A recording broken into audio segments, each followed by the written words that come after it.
من اگر ما نشوم تنهایم، من اگر ما نشوم تنهایم، تو اگر ما نشوی تنهایی. چه کسی میخواهد که ما و تو ما نشویم؟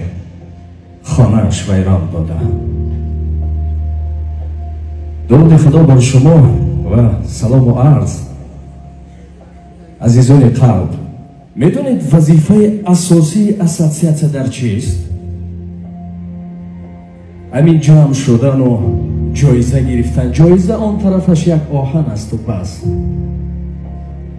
وظیفه اسوسیاسیون این هم نیست که شما را کنترل کند، یعنی ما را چکار کند؟ برای راست هدایت کند. مولانا میگفت ما برای وصل کردن آمدیم، ما برای وصل کردن آمدیم، نه برای فصل کردن آمدیم. همین سخن ما در جامعه به نهایت خوب است. چیکار میکند؟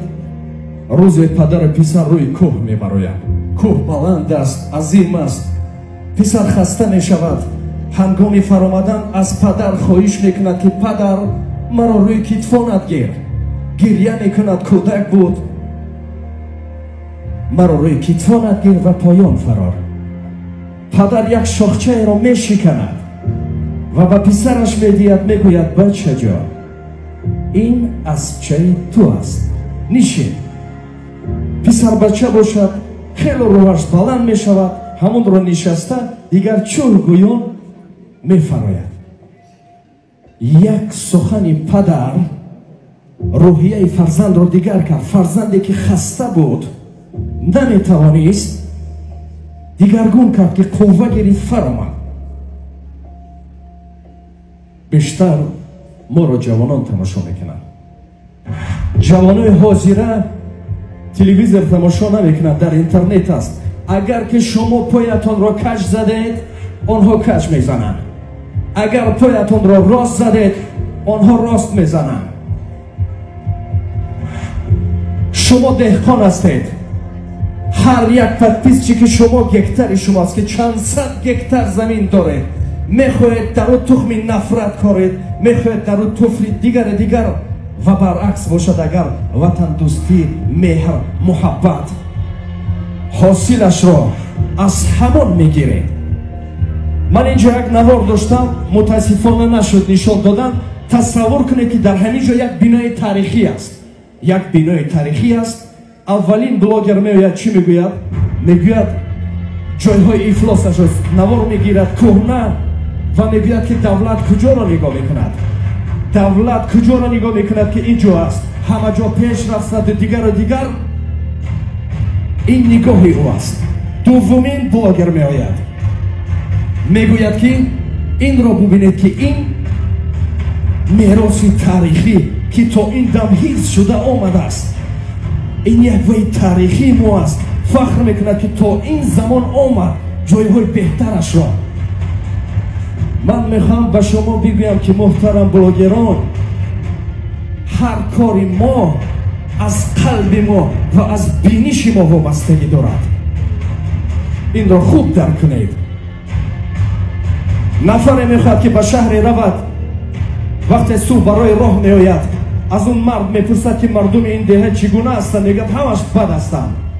پیاده میرود، راه را نیم میکند، باز میپرسد که نفری را میخورد مردم اینجا چگونه هستند؟ میگه قسمش خوب است و قسمش دیگر. و هنگامی در آمدن شهر سومین نفر را میگه همه مردم خوب هستند. پس میگوید من درک کردم که از خود ما وابستگی دارد. مرحمت بیارید. راستی خیلی سخن داشتم، بسیار میخواستم که شما را دیگرگون کنم، ما را دیگرگون کنم.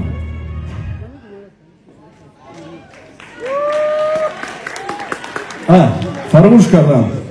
راستی ما در چین بودم و گفتن که چند روز در چین بودیم، گفتن که تو را در آوازدهی گذاشتن.